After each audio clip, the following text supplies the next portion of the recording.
dëkk nag boo ko bëggee yor système boo koy changé. day ànd ak rigueur quoi. Absolument. Rigueur bu mat sëkk quoi. Un manque de rigueur. Et on te dit, Total. dette cachée, le Sénégal doit honorer 5,8 milliards de dollars de nouveaux engagements en 3 ans. Ñu ne la par exemple, Sénégal, normalement 2026 war na fay chaque jour 15 000 milliards de dettes. 2026. on est 2026. Année prochainement là. waaw chaque jour. mu war a fay 15 000 milliards de dettes. alors Attends, je vais revoir mes chiffres. Ci docteur alors. xam nga. ah quand le développement au Sénégal lépp Macky Sall lañ koy. Les gens nous ont laissé ici dette boo xam ne même jusqu'à présent mënuñu la wax exactement. ñaata la exactement. Oui. C'est-à-dire que C'est ça on a le problème. mais kenn mënu Somme ko bi xam kenn mënu ko xam. kenn mënu ko xam. C'est-à-dire que mënuñ la wax combien les gens nous ont 15 milliards de dettes chaque jour nga fay ko 15 milliards chaque jour nga fay ko pour honorer yow engagement bi nga xam ne moom nga am ci dette bi nga war a fay. Et aujourd'hui ce même gars qui nous a mis dans cette situation-là il revient avec son avocat pour demander des comptes à qui kan lay laaj compte. Moi je veux bien savoir. nee na Cour des comptes ak Cheikh Diba. ministre des finances. Cour des comptes ak. parce que bind na leen tontuwuñu ko. donc il faut mu yebal avocat mais ñu ñëw pourquoi ñu war ko càmbar tontu. ça voilà. ça donc c'est ça le problème. dañuy déglu fii docteur Babo li muy wax fii ci 1190 milliards. donc Issa soo jëlee 1190 milliards nga boole si 4307 milliards dina jox quelque chose comme 5400 milliards bu ñu war a fay en 2026 maanaam. sunu bor bi en 2026 boo ko mënee expliquer Sénégalais mooy bés bu nekk Sénégal war na génne 15 milliards pour fay bor. 15 milliards chaque jour. mooy amortissement bi. mooy le service de la dette service de la dette. boole ma sax. boole ma sa arriéré yi boole ma la suñ jëlee rek. dans le budget l'intérêt de la dette qui est de 1190 milliards. nga boole si maintenant l'amortissement de la dette 4300 milliards nga fekk la somme loolu mooy le service de la dette mooy bor boo war a fay si année bi yëpp. boo ko divisé par les 365 jours de l'année. c'est-à-dire en 2026 Sénégal war na génne bés bu nekk 15 milliards fay bor. ñooñu ñoo fa nekk ni di bëri woon. xoolal 15 milliards. kon à la fin 15 milliards ñaata la ñu war a fay ñun. par jour. c'est quoi la somme exacte de la dette cachée. 15 milliards par jour ngay fay chaque jour. 15 milliards. 15 milliards yooyu de chaque jour mënoon nga cee tabax infrastructure bu mucc ayib. 365 jours. waaye. ñii ñooy ñëw tey du ñu naan ay. xoolal man de ce que je dis. ñi maanaam li leen seetaan gi ñu leen di seetaan sax. maanaam loolu warul yoon. et je dis une c'est fois pas normal. il veut nous imposer un débat pur. Il faut rejeter ce débat-là. Ouais. C'est-à-dire que tey on a dépassé cette question de dette am na wala amul dépassé nañ loolu. Il peut envoyer qui il veut. Il peut envoyer Kofi Annan ou ku ko neex. Mais il faut pas qu'on nous impose ce débat-là am na wala amul non dépassé nañ loolu. oui franchement. xam nga fu ñu jublu. ci ñoom li ñu nekk pour développer ce et puis clarifier maintenant les sanctions ak nan lañu ñan ñoo war a fay dette bi. oui question yi loolu nekk. mais on va pas accepter qu'un Olivier Sur envoyé par Macky Sall nous impose ce débat-là. oui. non. xam nga ñun nekkuñu ci ay man ak du man ak ay nan bu nekkoon man la nan laa ko war a jëlee expliquer non on a des institutions qui ont produit des rapports on a notre premier ministre y a pas plus crédible que tey suñu autorités yi. déedéet. man xaaruma réponse FMI pour me convaincre ci dette bi ba keroog ba ko premier ministre waxee. oui. xaaruma Cour des comptes. Le premier ministre c'est le patron de la Cour des comptes. oui. ba pare nag ma xam ki ko wax nit ki ko wax ma xam ko. mu wax ko ay jamono avant lii di ñëw. oui 6 ans presque. waaw man danaa delluwaat gannaaw léegi pour di remettre en cause li premier ministre wax ak li Cour des comptes wax ma nekkatuma foofu. oui. mais après examen des rapports et tout. waaw. mais FMI dafa confirmer mais dernier rebondissement yi ñu am gars yi dañ ne Macky Sall lim ñu nëbb yëpp. sax xamaguñu lépp nu mu toll. waaw. ban doomu aadama ci àdduna moo ñemee toog estimer fortune Macky Sall na leen lii la amul. impossible ku la ko wax rek mu ngi wax lu ko neex sa waaye dafa dem ba jàpp ne alalu Sénégal moomeelam la mu si doon def lu ko neex. oui. est-ce qu'un président doit gouverner comme ça dans un pays. te gis nga lu ñu. dañ la dénk après. tu prends des honnêtes citoyens pour di leen taxal ci lu ne. lii moom mooy résultat wu règne Macky Sall. oui. nga xamante dëgg. c'est ça le bilan. maintenant nag ce qui se passe aujourd'hui oui. dama jàpp ne manque de rigueur quelque part daf ci am. parce que ces questions là pour man dañ ko waroon dépasser bu fekkoon ni def nañ ci rigueur bi nga xamante ni moom moo ci war xam nañu alalu Sénégal dafa am ñu nga xamante ni dañ ko caxat-caxatee keroog bi Cour des comptes publié rapport am bi ci gestion des fonds publics la ñu waroon jàpp képp ku nekkoon ci ñoom ñooñu ne la ràpp ci kaso bi taxaw nag ñu lijjanti li nga xamante ni moom moo am parce que am nañu rapport bu ñuy firndeel ne yàq ngeen alalu réew mi plusieurs comptes yu nga xamante ni état bu Sénégal dañ ko am ñu ko doon gérer il n'était pas habilité à gérer la comptabilité publique yii yëpp ngeen jaar ko ay milliers de milliards yu nga xamante ni moom moo ne mes ci réew mi mais yéen vous êtes tous coupables.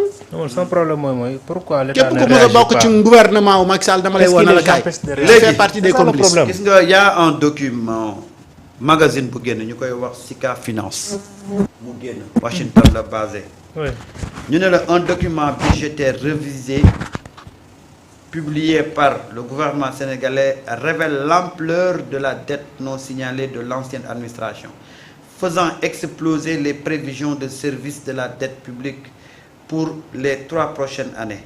Le Sénégal devra rembourser 5,8 milliards de dollars, environ 3200 milliards de francs CFA supplémentaires sur la période de 2026 à 2028.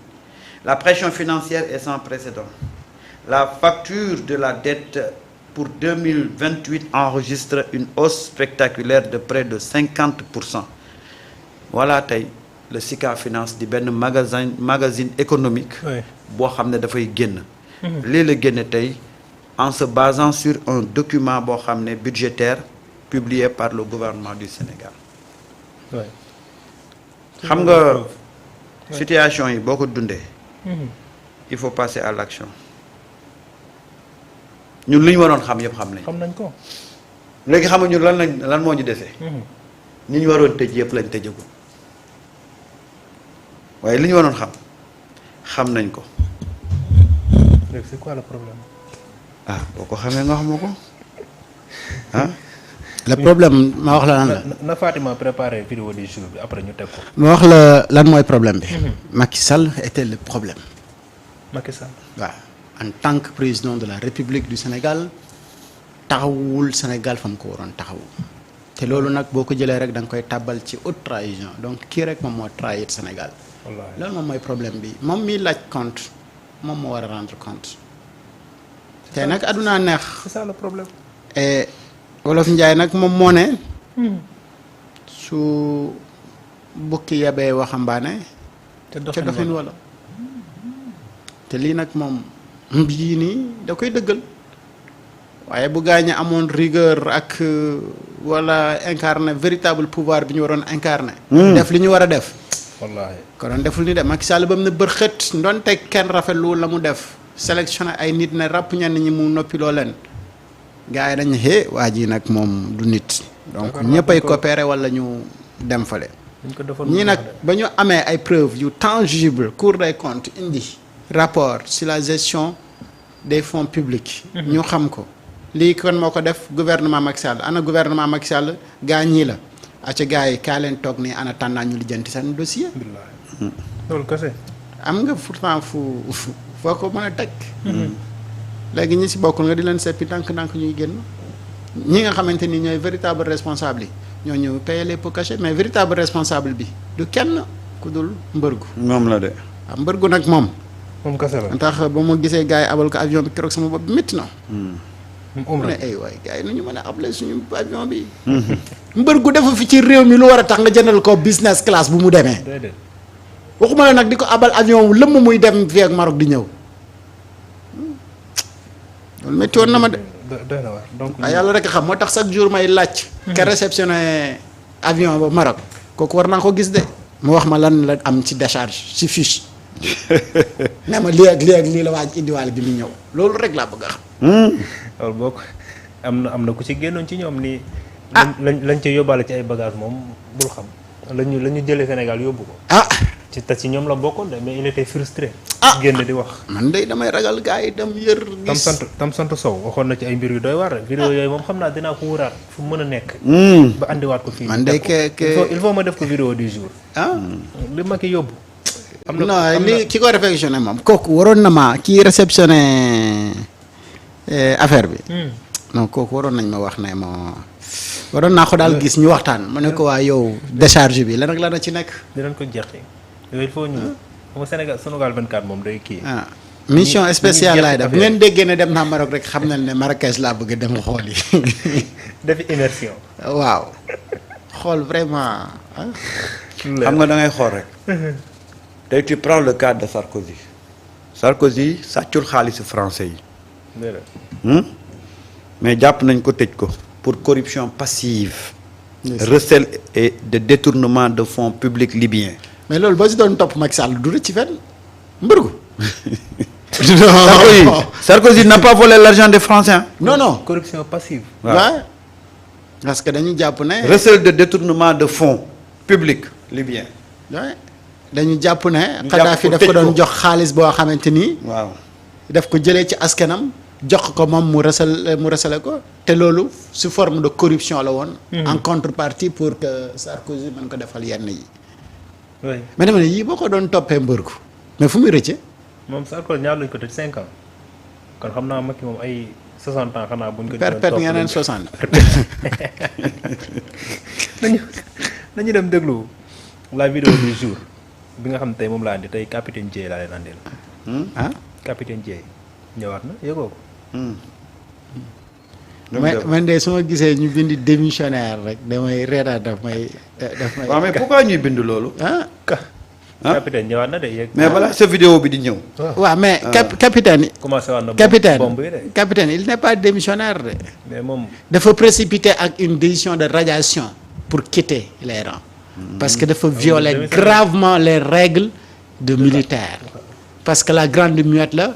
et moom il était à la grande gueule. xaar ma teg vidéo bi nga kii ko. léegi yow balaa ngay dugg foofu. doyen waaw. mu ne la au total. 10 922 ménages vulnérables des départements de Podor, Matam, Kanel, Bakel, Goudiri et Salémata vont recevoir une aide financière de 1 milliard 479. Machallah. Ñu ne la soit 135 000 par famille. Rien que dans le département de Matam, 2160 familles bénéficieront d'un appui de 291 600 000, sans compter 51 tonnes de riz et des kits alimentaires réservés aux sinistrés des récentes inondations. Machallah. xam nga lii dañ koy waaj a def. ñii daw nañ ba yuuxu scandale ay 8 milliards. léegi bu ñu demee danañ laajte 8 milliards yi ñoom fan lañ ko gis ak fan lañ ko def. ñii ñu ngi ci di xool ni ñuy distribuer famille ni ñu leen di jàppale. ñeneen ñoom ñu ngay daw ni daal am na scandale 8 milliards. mais ñooñu dañoo amatul luñ def yow ñun ñoo fa nekk kuñ may wax ay Bougar Pape Djibril Fall ñooñu tey waaye bàyyi ma ak équipe boobu waaye. ma ne bàyyi ma ak équipe boobu waaye. xam nga Sarkozy ndeysaan yóbbu nañ ko tëj ko. et vous voyez un peu c'est-à-dire que fii moom li ma wax rek ces gens là ñi ñu dugal ci situation bi heure bi waroon na fekk ñu régler seen situation bu yàgg. wallaahi waaw loolu kese la. waaw jàppaleen tëj leen bu yàgg waaw. loolu kese la bu ko defee yow sa vidéo du jour. aca na ñëw. vidéo lan la ci jàmm ak salaam. déglu ma rek. capitaine Dièye yàq na. gars yi lu mel ni Keteme. aca ñu déglu ko Fatima bismillah. ñëw ñu pour régler dara Sénégal ñoom dañoo ñëw pour li jëm seen